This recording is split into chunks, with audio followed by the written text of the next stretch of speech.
Adik-adik, seperti yang kakak sampaikan tadi, bahwa sebelum kita melakukan nonton video yang akan kakak putar, nanti adik-adik mari kita berdoa bersama-sama agar kita dalam kegiatan hari ini diberi kesehatan, kelancaran, dan sampai selesai diberi kemudahan.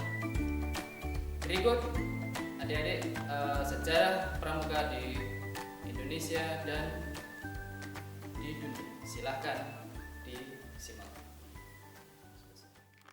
Perkenalkan, dia adalah Robert Stephenson Smith Baden-Powell.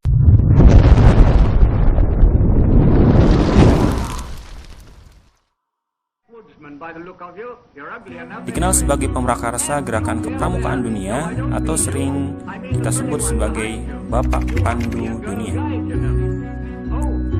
Ceritanya dimulai pada tanggal 25 Juli 1907. Baden-Powell yang saat itu menjabat sebagai Letnan Jenderal Tentara Inggris mengadakan perkemahan pramuka di Pulau Brownsea. Tujuan awal kegiatan pramuka tersebut adalah untuk mengurangi dampak buruk dari pergaulan remaja pada masa itu. Sehingga remaja pada saat itu diharapkan mampu melakukan rutinitas yang positif, mengabdi pada masyarakat, dan membentuk remaja yang aktif dan kreatif.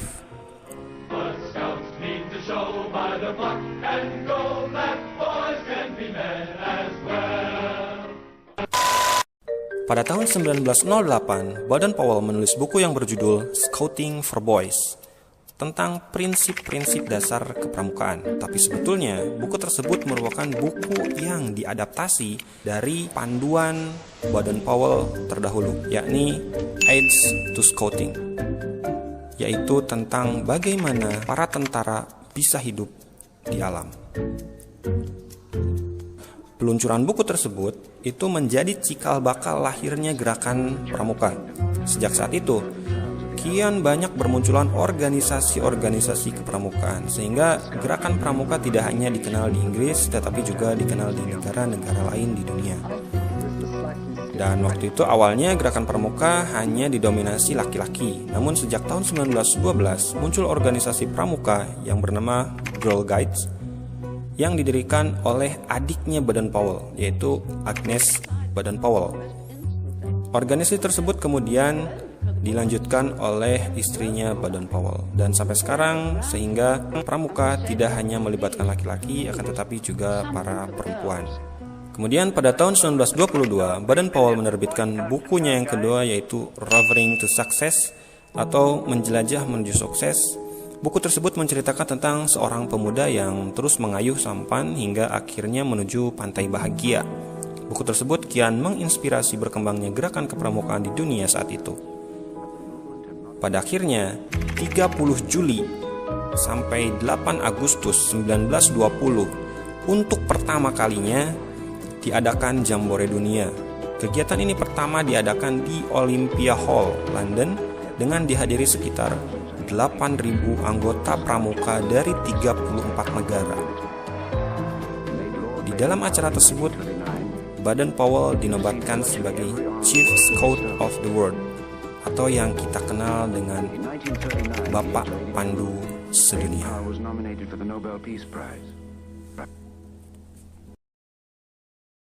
Apakah pramuka Indonesia dimulai pada tahun yang sama?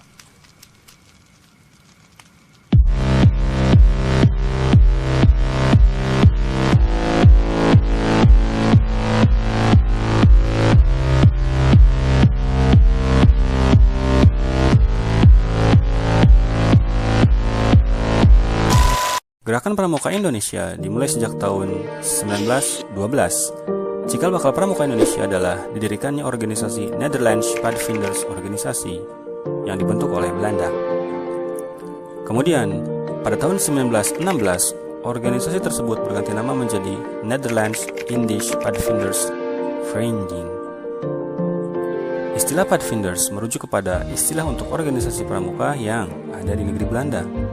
Penggunaan istilah Padvindery mendapat larangan dari Belanda, kemudian para tokoh nasional Indonesia mengganti istilah Padvindery dengan Pandu atau kepanduan.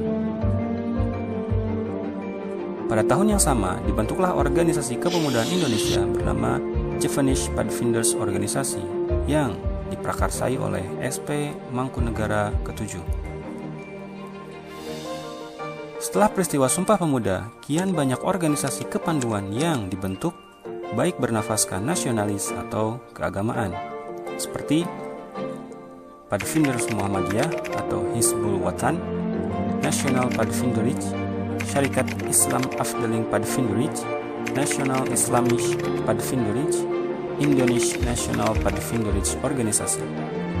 Untuk mempererat hubungan antar pandu Indonesia, kemudian dibentuklah Organisasi Persaudaraan Antar Pandu di Indonesia atau PAPI pada tanggal 23 Mei 1928. Pada tahun 1930, PAPI melebur menjadi Kepanduan Bangsa Indonesia atau KBI yang dirintis oleh berbagai tokoh organisasi di Indonesia.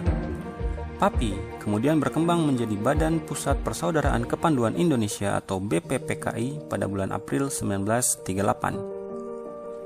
Untuk mempererat hubungan antar pandu, BPPKI mengadakan Perkemahan Kepanduan Indonesia Umum yang disingkat Perkino dan dilaksanakan pada tanggal 19 sampai 23 Juli 1941 yang bertepat di Yogyakarta. Ketika masa penjajahan Jepang, gerakan kepanduan sempat dilarang untuk berdiri. Meski begitu, semangat kepanduan tetap menyala di dada para anggotanya. Barulah, setelah proklamasi kemerdekaan, tokoh kepanduan Indonesia membentuk Panitia Kesatuan Kepanduan Indonesia untuk pembentukan satu wadah organisasi kepanduan di Indonesia.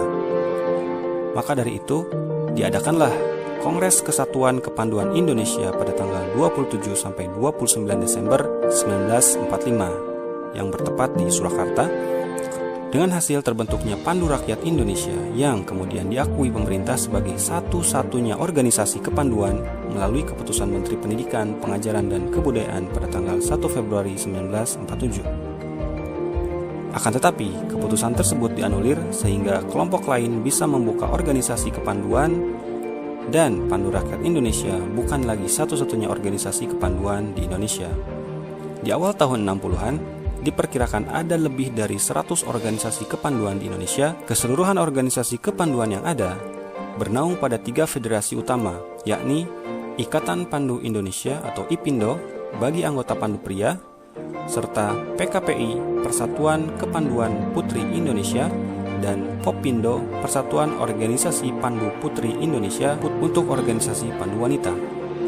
Akhirnya pada tahun 1961 Gerakan Pramuka terlahir.